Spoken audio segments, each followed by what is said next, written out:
भगवान हयग्रीव जी का अवतार श्रावण पूर्णिमा की तिथि में कहा गया है। अतः इसी तिथि पर भगवान हयग्रीव जी की जयंती का महोत्सव मनाना चाहिए। उनकी उपासना करने वालों के लिए यह उत्सव नित्य करना बताया गया है।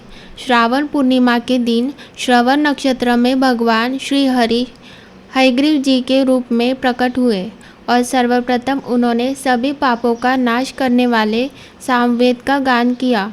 इन्होंने सिंधु और वितस्ता नदियों के संगम स्थान में श्रवण नक्षत्र में जन्म लिया था।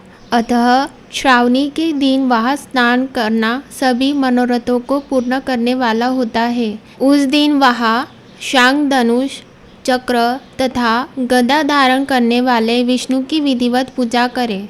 इसके बाद सामगान का श्रवण करें, ब्राह्मणों की हर प्रकार से पूजा करें और अपने बंधु बांधवों के साथ वहाँ क्रीड़ा करें तथा भोजन करें। उस दिन अपने अपने देश में तथा घर में इस महोत्सव को मनाना चाहिए तथा भगवान हयग्रीव जी की पूजा करनी चाहिए और उनके मंत्र का जप करना चाहिए। यह मंत्र इस प्रकार से है: आदि में प्रणव तथा उसके बाद नमः शब्द लगाकर बाद में भगवते धर्माय जोड़कर उसके भी बाद आत्मविशोधन शब्द की चतुर्थी विभक्ति आत्मविशोधनाय लगानी चाहिए। पुनः अंत में नमः शब्द प्रयुक्त करने से 18 अक्षरों वाला ओम नमो भगवते धर्माय आत्मविशोधनाय नमः मंत्र बनता है। यह मंत्र सभी सिद्धियां प्रदान करने वाला और 6 प्रयोगों को सिद्ध करने वाला है।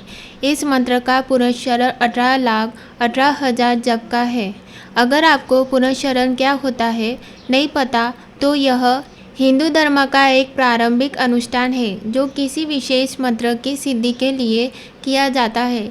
इसका उद्देश्य मंत्र की शक्ति का प्राप्त करना है और इसमें जप, तर्पण, अभिषेक, होम और ब्राह्मण भोजन जैसे 5 भाग शामिल होते हैं। कलयुग में इसका पुनश्चरण इससे भी 4 गुना जप से होना चाहिए। इस प्रकार करने पर भगवान हयग्रीव जी प्रसन्न होकर उत्तम वांछित फल प्रदान करते हैं। इसी पूर्णिमा के दिन रक्षाबंधन मनाया जाता है जो सभी रोगों को दूर करने वाला तथा सभी अशुभों का नाश करने वाला है।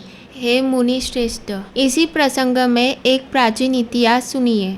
इंद्र की विजय प्राप्ति के लिए इंद्राणी ने जो किया था उसे मैं बता रहा हूँ। पूर्व काल में 12 वर्षों तक देवासुर संग्राम होता रहा। तब इंद्र को थका हुआ देखकर देवी इंद्राणी ने उन सुरेंद्र से कहा, हे देव, आज चतुर्दशी का दिन है। प्रातः होने पर सब ठीक हो जाएगा। मैं रक्षाबंधन अनुष्ठान करूँगी, उससे आप अजय हो जाएंगे। और तब ऐसा कहकर इंद्राणी ने पूर्णमासी के दिन मंगल कार्य संपन्न करके इंद्र के दाहिने हाथ में आनंददायक रक्षा बांध दी।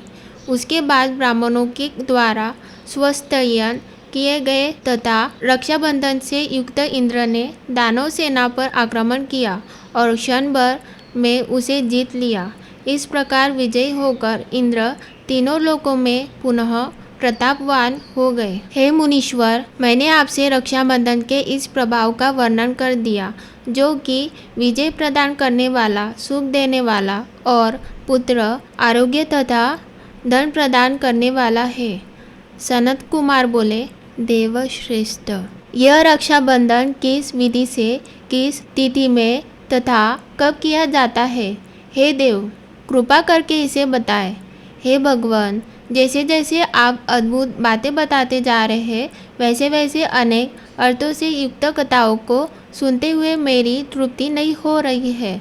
ईश्वर बोले, बुद्धिमान मनुष्य को चाहिए कि श्रावण का महीना आने पर पूर्णिमा तिथि को सूर्योदय के समय श्रुति स्मृति के विधान से स्नान करे।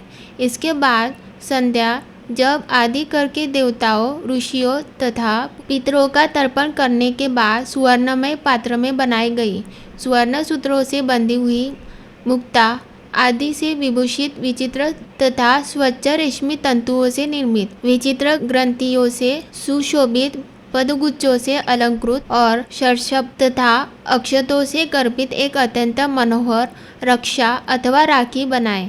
इसके बाद कलश स्थापन करके उसके ऊपर पूर्ण पात्र रखें और पुनः उस पर रक्षा को स्थापित कर दें। उसके बाद रम्य आसन पर बैठकर सुरजनों के साथ वारांगनाओं के नृत्य गान आदि तथा क्रीड़ा मंगल कृत्य में संलग्न रहे। इसके बाद यह मंत्र पढ़कर पुरोहित रक्षाबंधन करे। एन बद्धो बलिराजा दानवेंद्रो माबल तेन त्वामनुबध्नामि रक्षे माचल माचल। जिस बंधन से महान बल से संपन्न दानवों के पति राजा बलि बांधे गए थे, उसी से मैं आपको बांधता हूँ। हे रक्षे, चलायमान मत हो। ब्राह्मणों, क्षत्रियों, वैश्यों, शूद्रों तथा अन्य मनुष्यों को चाहिए कि यत्नपूर्वक ब्राह्मणों की पूजा करके रक्षाबंधन करे।